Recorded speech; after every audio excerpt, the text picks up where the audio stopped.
All right. Anything else you want to add to the overall?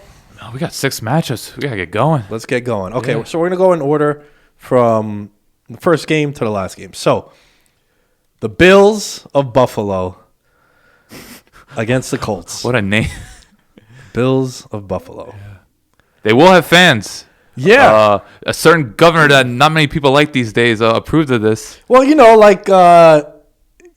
can have 7,000 people at a stadium, but God forbid you want to go get pizza with 3 friends. It's the world we live in. Yeah. Well, anyway, let's not get too we could take like 8 shots right now. Yeah. Let's not. Okay, so but I do think we should know though that they will have fans though. I think Buffalo's been waiting years for this. So I don't know how rowdy they could get, but they're gonna do everything possible to get rowdy. Yo, listen, knowing Bills fans, it's gonna sound like it's a packed out crowd. Someone's getting power bombed. They're gonna go to work. They're gonna get fined. The stadium's gonna get fined. People are not gonna wear masks. They've been waiting 3 decades or something. They're gonna try and name every kid Philip Rivers has. Oh my God, they're gonna be going ham. So, dude, how do you feel about Buffalo? Because I want to ask you this: a lot of Bills loving.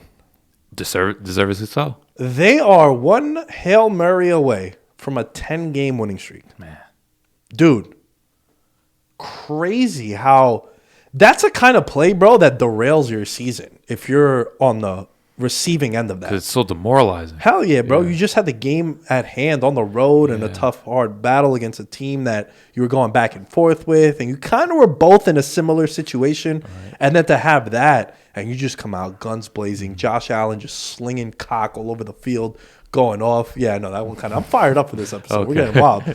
So he's playing like an MVP, man. I think he's going to be a top 5 MVP candidate. He has to be this year, in my opinion. Top 3, yeah. I wouldn't argue against that. And then you got the Colts coming in. Did you know Jonathan Taylor finished 3rd in the league in rushing? He's been going off these past 3 weeks. But, bro, think about him this year. Halfway through the year, they were calling him a bust. And they're rotating a little bit. Naheem Hines and Wilkes. Mm-hmm. Wilkins is in there in the backfield. And you're just like, what the hell, man? They spent a high draft pick on this dude, and he can't. And then all of a sudden, just banging out 140-yard games left and right and taking down fantasy leagues and milli makers. Yeah, that movie pun Joe Schobert in that Colts Jaguars game. I know he's a powerhouse. I didn't know he was shifty like that. So yeah, he's a problem, Jonathan Taylor. But to me, this is a bit of a mismatch. Like, I think just Philip Rivers going to that environment, I worry about Philip Rivers' arm. Like, I don't think the past few weeks he's been, like, you just look at some of his downfield throws, like those deep balls are starting to die out. And the way the Bills are just firing all cylinders right now, like shout out to my man Harry Lyles. He covers college football for ESPN. He's comparing what the Bills are doing right now to the 2016 Falcons. And I see some similarity just of how prolific they've been offensively, how it seems like they're just creating chunk plays whenever they want. Like, that's what the 2016 Falcons were. Now, I know Josh Allen, much different quarterback from Matt Ryan, and there's playmakers that are a little bit different. But I'm just talking about the actual execution and just when these teams got hot. Because when the Falcons 2016 got hot, like, they finished the year winning 4 in a row, and they were just averaging close to 40 points a game. And I feel like the Bills are averaging close to 40 points a game right now. I never asked you this. At what point did you think the Falcons could make the Super Bowl back then?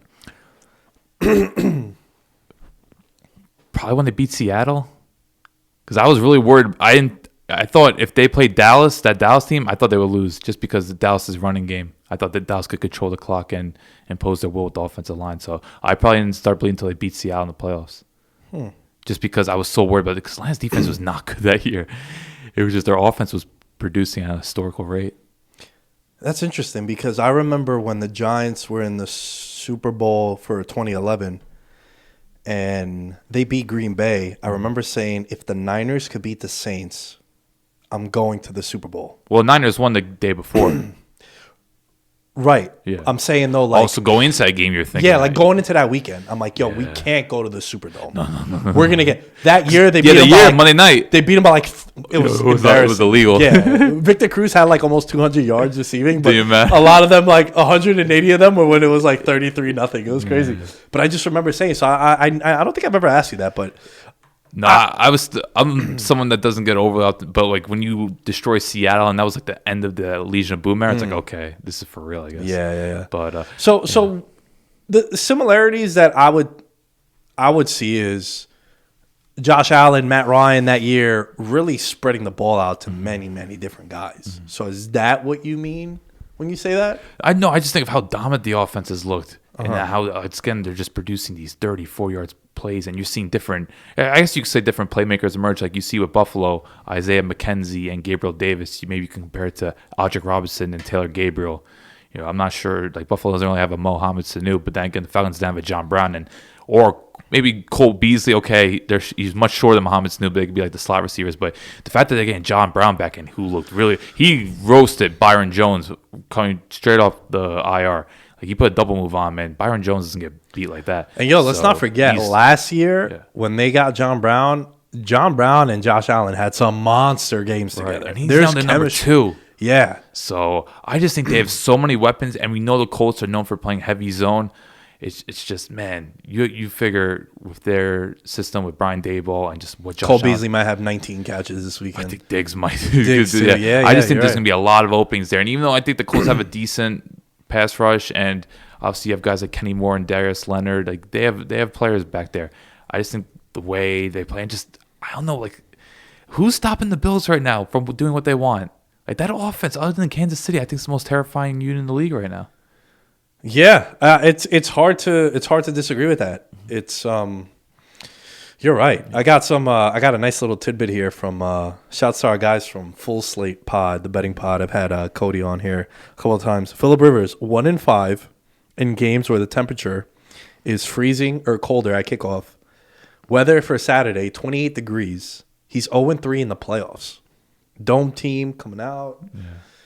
I know the Colts like to run the ball. That's the only way they could win. That's the only way they could win. Sort of do that. The only way they could win is if they do something very similar to what they did when Rivers was on the Chargers and they played in Baltimore. Remember that ball control, sort of grind it out. I know they got some turnovers to go their way too, which that's the one thing you can't. But that's what you got to do. Look what Tennessee did against Baltimore. Right. They had that one interception, and then they stopped them twice on 4th and short. Right. And they just controlled the ball. And with Jonathan Taylor, he's your bell cow. Yeah. So you got to do it. Maybe Josh Allen gets careless, turns it over once or twice, and capitalize on it. I've been thinking about that because everyone. Have you heard of FFPC, the Fantasy Football Playoff Challenge? I've not. So it's a contest that FFPC is like a very professional fantasy league. It's very high stakes, big money prizes. It's a combination of year-long with DFS together. So they do this playoff challenge that I'm in with one of my buddies. We're splitting an entry. And you basically, there's 12 roster spots, Alan, and there's 14 playoff teams. And you have to pick 12 of the teams, right? You pick one player from 12 of the teams, and you can only take one player per team. And obviously, 2 teams you're not going to pick from, right? And we're kind of pulling teeth on Josh Allen. Like, I want to go Allen. He wants to go Diggs. And the reason why I think people are hesitant still to really crown the Bills, even though people are saying, yo, it's them and the Chiefs, and I get it. I don't think it's fair to hold the Josh Allen being careless stuff from his past to this year because he didn't have Diggs. And I think just having Diggs out there with this offense, it's just different when you got an alpha out there, bro. No, he's alpha. I'm just saying sometimes he's too aggressive for his own good. Like, sure, does he hold the ball on? Yeah, it's the gift and the curse, right? And the Colts are one of the better teams at forcing turnovers. You look at guys like Leonard and Kenny Moore and I'm trying to think what his name. It's like a long name. Is it Yassine? Who am I thinking of on the Colts? I'm blanking his name. Rock Yassine. He's that one. Like the DB. Yeah, they're one of the teams that they will punch the ball out. And you have someone that could be a game wrecker in Buckner. I'm not, you know how much I love DeForest Buckner. Right, yeah. So, and Justin Houston could make some time play. So I'm just saying, like, Josh Allen, as great as he's been playing, I think this is one matchup where, Colts defense, even though they're kind of maybe slightly above average, they still have players that can force turnovers. So that's why, I'm not trying, like, Josh Allen's completely proved himself. He's been phenomenal. It's just the way sometimes he relies on his arm, it could get him into trouble because you can't make every throw in the world. So that's the one thing I'd be maybe slightly concerned about. But no, I think the Bills are heavy favorites in this. I'm just curious about how their defense fares because I think their defense has been kind of average this year. I really want to see them get after Phillip Rivers. I want to see them force a couple turnovers because, if they're as good as we think they are and they're ready to challenge Kansas City, they got to make sure their defense is at least somewhat capable of containing, the likes of Mahomes, Hill, and Kelsey. Yeah. Yeah, it's Buffalo, they should. You got expectations now, man. You're not surprising anyone. Now people are betting you, people are picking you to represent the AFC. Yeah, I think that Pittsburgh game was a big statement. Sunday night. And then just destroying New England, destroying Miami. That's the thing, bro. Like, I love what Buffalo's been doing. Yeah. Beat the piss out of people. Offensively, too. Yeah, bro. You're playing a slapdick team that has nothing to play for, and you have something to play for. Like, yeah, you're supposed to beat them by 30. Like, that's how it should be. Right. So, I mean, I'm going with Buffalo, and I think rather convincingly. Yeah, I think they're going to win very definitively. Yeah. If they jump out to a lead and you need Rivers to throw from behind. To give some hope for Colts fans, I'm curious because they're one of the best coach teams in the league. I want to see what Frank Reich could put together because I don't think the Colts are going to go down completely. I just think the Bills have way too much firepower. It's going to have to take like a real ball control style game plan, and you're going to have to force a few turnovers to for a chance to puff the upset. But I just don't think the Colts have enough star power. Dude, let's not forget what they did last year in Kansas City. That game, yeah. Was it Jacoby Brissett? Jacoby Brissett was a starter. Yeah. So wait, was it? No, it was last year. It was last year. So Luck was retired by then. Yeah, but yeah. Oh, Mahomes had just come back, I think. That's what it was. And they were like 13-point underdogs on Sunday Night Football, and they won outright. So, yeah, you're right. That's a good point, man. For Frank Wright is definitely a guy who is a legit coach. Okay. The Saturday afternoon game. Best game of the day. Yeah, you think so? Absolutely. I think people sleep on the Rams. With no golf, though? With that defense, they're not going to go down. It's going to be competitive. Like, I think the Rams have the best defense league. I think they've surpassed Pittsburgh. Yeah, I get that, but like... No, it's going to be competitive, I'm saying. That's what I think. Like, they're going to give Seattle problems. There's no way this is going to be a blowout. I just think that Rams defense is too good at this point, or unless it's like multiple defensive turnovers, or Rams are very suspect on special teams. I think they lead the league in like most fumbles by their kickoff and punt returners. But dude, this defense is just right now they are just tearing up teams all across the board. And the way Seattle has struggled a bit, I just don't think the Rams are going to go down easily. I think that's like my verdict. Yeah, I hear your point. I just disagree. I think this game is it's my second favorite game of the week. Wow, I love this matchup. Holy shit! I just really rate the Rams defense. Like they have two of the best. They have two of the five most valuable defensive players in the league, easily, without question. And you have one of them that has proven that can lock down DK Metcalf, which is huge. You're taking a huge piece from opposing offense, and I don't know. Like Brandon Staley is the reason why this guy's getting already interview requests. Like they're a really well coached team. I just think not having your quarterback is just it's limitation. But name me a better play caller besides maybe Andy Reid or Sean Payton, where if you have to play a backup quarterback, who's going to put you in a better position? Or maybe Kyle Shanahan as well.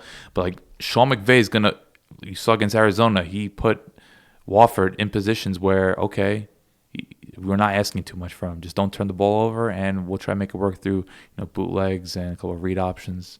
And it wasn't pretty, but it was functional enough.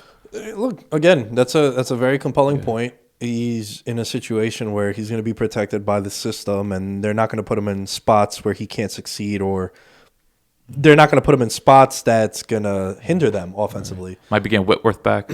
That's going to be big, yeah. It'd be nice if we knew what Cam Akers was going to do, if he was going to be healthy. I think if they could have him, that could be something to sort of lessen that load. Well, he played. I don't think he's anywhere. Yeah, that's what I mean. Like, high ankle sprain. Bro. Like I watched Saquon Barkley last year. He had 1,000 yards, and I thought it was so impressive that he had 1,000 yards because he had a bummed ankle the whole year, and it's like he was never really healthy. So that's just going to be something. That's exactly what I mean. That it's going to hinder him, and it's not going to be him at 100%. But I love to gamble. Surprise. I can't see this game being close with the quarterback matchup. I'll see. I just think like Wilson at home against Wolford. I just think it's a huge disadvantage. They got terrible quarterback play the last time these teams played. Goff was horrendous, and they were competitive the whole game. Like Goff was legitimate liability. You saw that pick he threw, and they just couldn't click. But if they get Cooper Kupp back, Brockers is back, they're getting some big names back. I think they could at least manage. Agree to disagree. All right. I'm intrigued by this game. I just want to see the offensive. I want to see if Seattle's offense could produce a couple of big explosive plays because past few weeks you haven't seen what we saw in September, October. Like Russ isn't hitting those deep throws. I think they show on PFF he's like the 19th grade QB since November, so he's struggled. Well, the last they started off 6-1, and then they finished 6-2, 6-3, excuse me, and it just wasn't the same, Like Russ, I know my buddy Dominic had him in fantasy, and he was like, "Oh my God, this guy again!" It was just like dud, and he's crying. And I don't think him and Locke have been on the same page. Well, Locke we always talk about how those two are always in sync, and it just hasn't been quite the same. If I'm the Packers, I'm hoping that you're right, and that this game is going to be competitive, and that the Rams could win this game, because then the Rams would probably play, unless you have the Bears beating the Saints, which we'll get to in a little bit. The Packers will probably like that. You couldn't dream up a better scenario for them. Knock off one of the because if I'm the Packers, the last thing I want. This is why I'm a professional, bro. You ready for this, Alan? Mm-hmm. The last thing I want is to play Tampa Bay in that second round, because that's projecting the playoffs. That's what I see. Mm-hmm. Tampa Bay is a 8-point favorite against the Washington football team. Saturday Night Football. This is I think 8 of the last 10 Tom Brady opening playoff games that he's played has been this Saturday night spot. Man, you just brushed aside Seattle. I was really getting into talking about the game, but you have zero interest. Dude, I am so sorry, but I'm picking Seattle. Just to clarify, I am picking Seattle. Yeah, but I'm just saying I think this is gonna be a tightly contested game. Yeah, well, I don't agree. If I gotta eat my words, but I'll tell you. Okay, so what? Give me a score prediction. I'll go 20-13. 20-13. Yeah, bro, like 30-7. You really think that? So you're thinking like they're gonna turn it over 3 or 4 times. The Rams defense is not allowing 30 points on its own. No, they're not. But I'm expecting like a turnover. Okay. And then short field, and then Russ just gets a touchdown. It's 7-0, and then a 3-and-out, then another touchdown, and then before you know it, it's 14-0. And it's one thing I could see just off the strong side unblocked. Joel Adams just blitzing and doing what he did to Daniel Jones, just ripping the ball. Yo, if he does that, you heard it here first. Yo, yes. Okay, can we go back to my tremendous? All right, go on. All right, cool. So Tampa Bay, they're playing Washington. 8 of the last 10 times that Brady has played that first game, whether it was in the divisional round or the wildcard round, it's that Saturday night window, and they have them on their NBC. Do we spend too much time on this game or what? You're hyped. Oh, I like Tampa a lot. I think they're a legitimate contender. But you're really excited about Tampa. I'm starting to talk myself into Tampa Bay. Understandably so. I think they have top 5 roster in the league. I can't believe that I'm going to say this, but I think he reminded people just how great he was. I think AB is going to be a problem in these playoffs. They're going to need him to be because look, Mike Evans, he's probably one of the toughest players in the league right now. He plays through so much pain. I can't see Mike Evans being more than a decoy. He might play, but that injury was pretty significant. Oh, I thought he was going to be out. I thought he was going to be out for all of next year too. Yeah, that's the worst part about getting hurt at this time of the year. It's not only are your playoffs done, it's like you might have to miss all of next year too. Just the way extended too. So he might play, but he's going to be a decoy, and that's why you mentioned Antonio Brown. It's not just you think. It's like they hope. Like at this point, Antonio Brown's not going to be a guy that gets 5-6 targets. They might need Antonio Brown 10 to 12 targets. Yeah. So the way I see this playing out is Washington's defensive line is going to have to do what the Giants used to do back in the day with the 4-man pressure and be able to rush Brady and knock him off his spot, as they say, and all the other cliche shit about him in the pocket. But dude, he gets rid of the ball quickly, and he has a lot of guys that he can get the ball to quickly. And I think if those 4 guys, all those first-round picks, show up and Chase Young continues to flat out just be a baller. Like Wirfs against Chase Young is going to be an interesting matchup too. They usually put Sweat on that side. If anything, Chase Young will be going against Donovan Smith, who's the one big liability. So Chase Young, if there's a matchup Washington fans can hope for, good point. That's the one. Because you notice, like when Chase Young was getting a lot of pressure, it was against the left tackles. But they rotate a little bit. But primarily he is on that. Yeah. But as much as I like that Washington pass rush, I think the Bucs have like a top 5 O-line. You look at Wirfs, Ali Marpet's been a stud for years. Ryan Jensen, probably the best center in the league. Like they have 3 legitimate studs on the offensive line. So I would be concerned if I was Washington, even though you invested all these first-round picks, and you should be understandably should be confident in them. It's okay. We want to see what they could do against the best. I'm just not sure if they could deliver because right now, like you haven't seen Brady get harassed too much this year, unless say like Marpet missed a couple of games. Other than that, though, Brady's been pretty much kept relatively clean, and that Washington secondary is pretty suspect. And I think we all know, how talented the skill position players are on Tampa Bay, even if Mike Evans is only a decoy.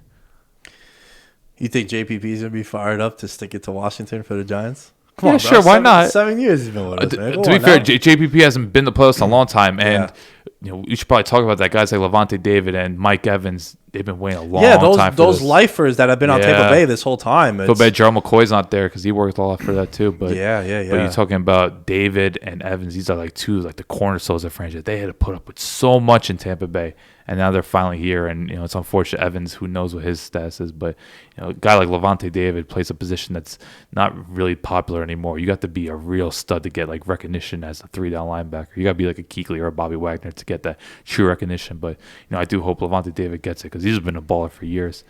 But I don't know, when it comes to this matchup, I just think it's the most lopsided one on paper. It's hard to get really buzzed for it. I do think Washington presents more problems compared to the Giants just because with that front. And I do think Washington, if you want to compare both teams, they have the better running back. They have the better number one receiver.